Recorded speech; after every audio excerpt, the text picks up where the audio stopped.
Okay, hello, and a very happy Mayday to you.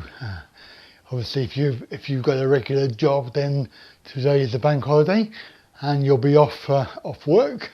However, as self-employed people, we never get a day off. We're always working. I'm currently working on a website for Simon, Land of Smiles. Hopefully, should be finished in a few days' time. So I'm hoping that he'll be happy with it. But so if anybody else is looking at websites, then I can do you up a WordPress website. If you're interested in finding out some more information about what I do, I'll stick a link down below from my website. But to be fair, you can't really get any idea from a website what your website will be like. Anyway, I want to say welcome to everybody. Happy Mayday to you. And I was playing around with Android app the other day, which is the YouTube creator stats app, which I found, and very interestingly for me, I discovered that 60% of my viewers are not subbed.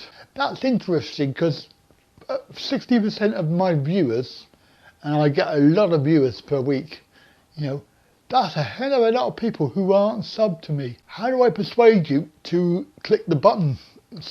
Smash that button down there, yes? Subscribe. Please, help me out. I want to be able to grow the channel. And the only way that I can grow the channel is if people support me. I'm not actually sure what I can do about it because I often put in my videos, I put at the end there, like, share and sub. And I also put in the end of my videos that you can support me by making a PayPal donation. And you can do this as a one-off payment, or you can do it as a regular monthly thing. Now, please consider doing that because, with nearly 400 subs, if you all paid maybe £1 a month, that would be £400 that I could use to pay for petrol to go to places, to pay for entry fees into places, because I don't always get everything for free. And also paying for, not for me, but for the kit that I use. Now, I did have a comment the other day, and I'll come on to that later. If you're interested, I do have a new Facebook page, and I'll put the link down below. And obviously, if you want to go over there and click the like button, then that would be very much appreciated. And obviously, you can also go to the subscribe button, which you can do in this corner over here somewhere. There's a button that you can click and subscribe. So moving on, I was out making some vlogs, and halfway through one of my vlogs, going around this very large mall, the scooter died. Here, it's just waving around.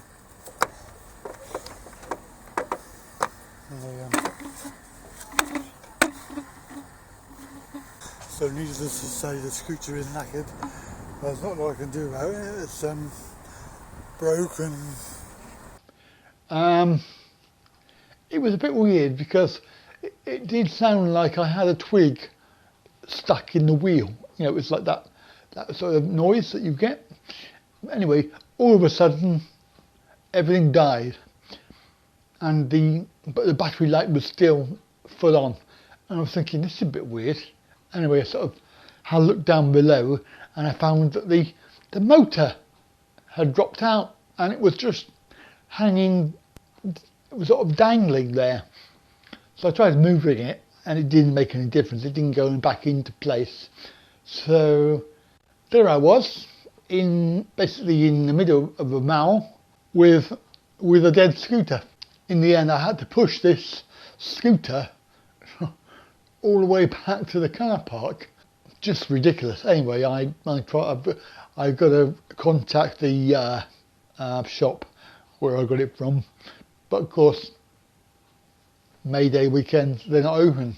Next on my list of things to talk about, I want to first of all give a big shout out to Big Fat Besty, because we learnt the other day that his mum's not well. So get well, Mrs. Big Fat Besty, Big Fat Besty's mum. That sounded like he was married to her. No, he's not married to her. It's not his wife. It's his mum. Anyway, forget that. We'll scrub that out. We'll chop that out. It's fine. Anyway, so a big shout out to, and there we go. That's probably him now.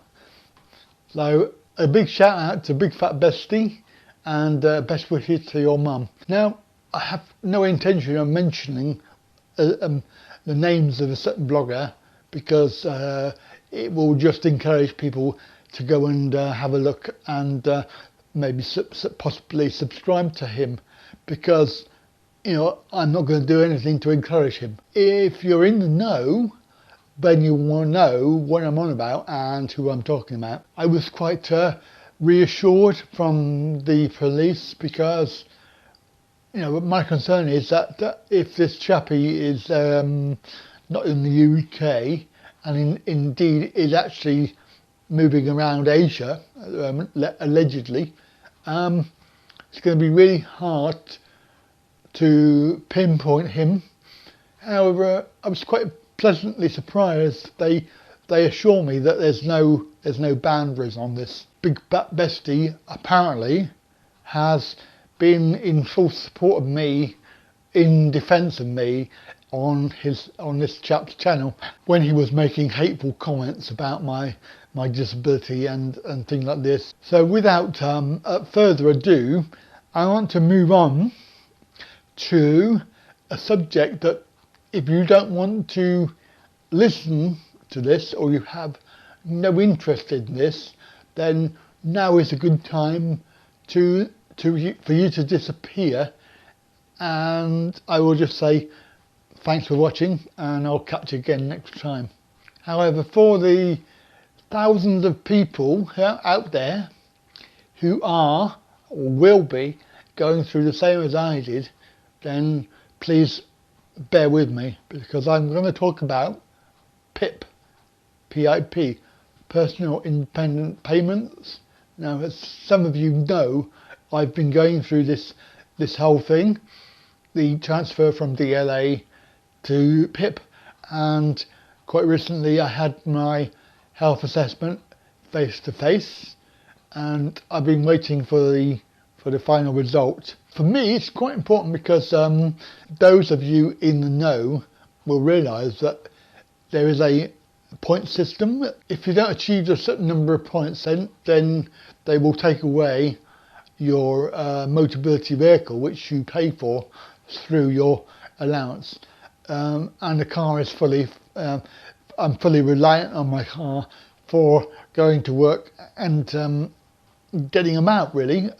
It's not possible to actually do my job without the car. Funny enough, I had a troll ask me.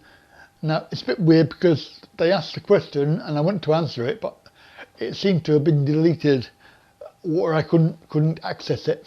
However, the question was, where do I get my money?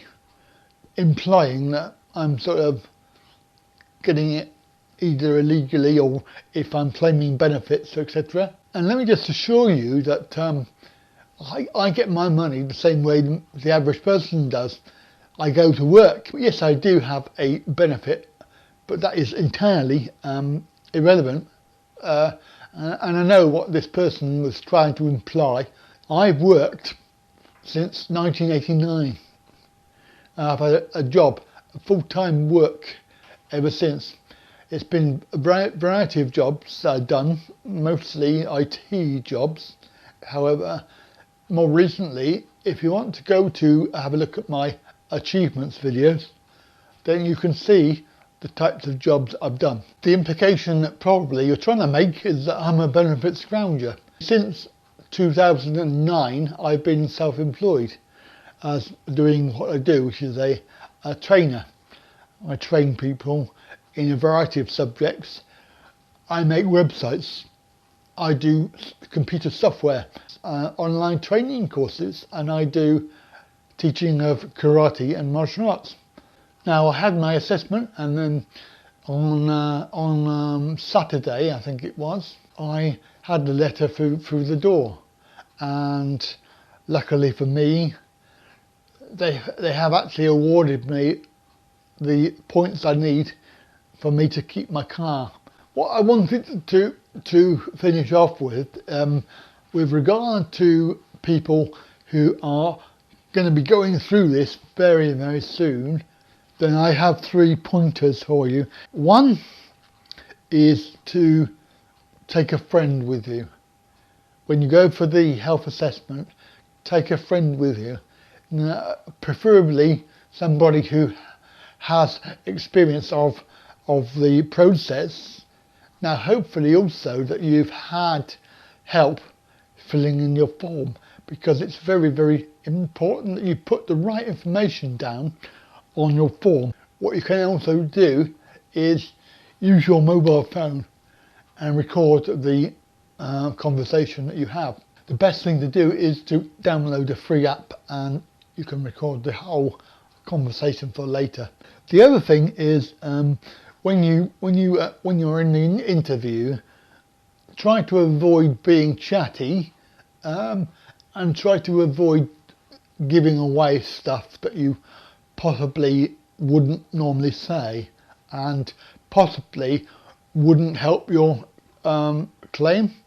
So refer to the question that they're asking, keep it very brief and factual, and try not to elaborate too much. One of the questions that you might get asked when they're referring to when you're walking, for example, they will ask you something along the lines of, how long can you walk for? This actually is a sort of a trick question, because nothing in the assessment, nothing in the outcome has anything to do with time. It's all about how far you can walk. So 20 metres, 30 metres, 40 metres, however far you can walk is relevant, but how long you can walk for is not required. How you will answer that is basically, you could say, I've not really measured the time, so I'm not really aware of how long I can walk for. The last thing that I want to suggest that you do is to go to your GP and get them to write you a letter, and you ask them, have the DWP, have they contacted the surgery? You may find that they will tell you no, but they haven't. In my mind, if somebody is going to make a decision about your health, they need to have all of the evidence, and medical records are the best way to get this evidence. So the best thing to do, and to avoid but they might have got the records in between the date and now, to get the doctor to write the letter and put the date on for the date of the assessment. I believe in the back of my heart that it really helped me, and that is why I was given the maximum points. Just a quick reminder that if you are going to leave nasty comments then about any of this stuff that I'm talking about today, then you will end up being banned and deleted, and also reported to YouTube. Anyway, I've gone on for quite a long time, and I'm going to say thank you for watching. Don't forget, if you're not subbed, then please do that. Hit the subs button down below, and thank you for watching, and do come back again very soon for another one, and bye for now.